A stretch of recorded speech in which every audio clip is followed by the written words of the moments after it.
मुस्लिम league नून के सदर और साबिक वज़ीर आज़म शहबाज शरीफ और साबिक सूबाई वज़ीर अता मानिका की मुलाकात की अंदरूनी कहानी सामने आ गई।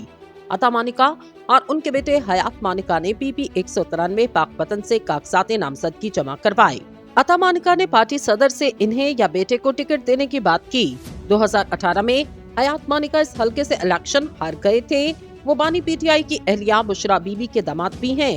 दौरान मुलाकात शहबाज शरीफ ने अता मानिका से कहा, अता साहब नवाज शरीफ आपको बहुत पसंद करते।